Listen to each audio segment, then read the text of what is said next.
Promotion में आरक्षण पर हाईकोर्ट की निर्णायक सुनवाई, नई याचिका वापस, अब फैसला करीब। मध्य प्रदेश के प्रमोशन में आरक्षण नियम 2025 को लेकर जारी कानूनी विवाद पर आज जबलपुर हाईकोर्ट में अहम सुनवाई हुई। चीफ जस्टिस संजीव सचदेवा और जस्टिस बने सराफ के डिविजनल बेंच के समक्ष सुनवाई के दौरान आरक्षित वर्ग की ओर से दायर की गई एक नई याचिका पर सबसे पहले बहस हुई, जिसका राज्य सरकार ने कड़ा विरोध किया।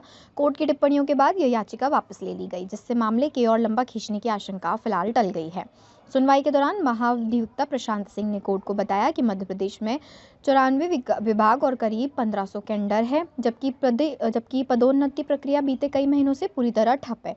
उन्होंने कहा कि राज्य सरकार केवल 40% अधिकारियों की उपलब्धता पर काम कर रही है, जिसका सीधा असर प्रशासनिक व्यवस्था पर पड़ रहा है। इसी दौरान महाधिवक्ता ने डीपीसी न करने की अंडरटेकिंग वापस लेने का अनुरोध किया, जिस पर कोर्ट ने स्पष्ट किया कि ऐसी स्थिति में स्थगन आदेश भी पारित किया जा सकता है।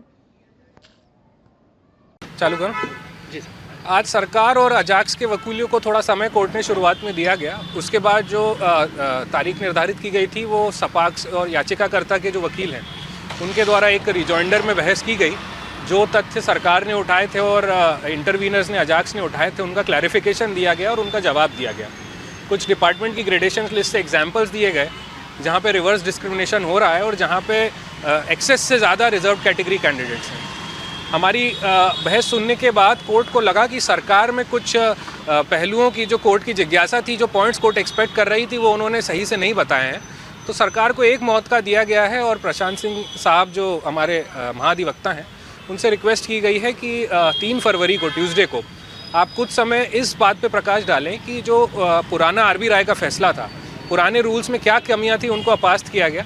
और दूसरा, ये जो नए रूल्स बनाए गए हैं ये कैसे आरबी राय और एम नागराज के जो फैसलों के कंप्लाइंट हैं और पुराने रूल्स में किस तरह से सुधार किया गया।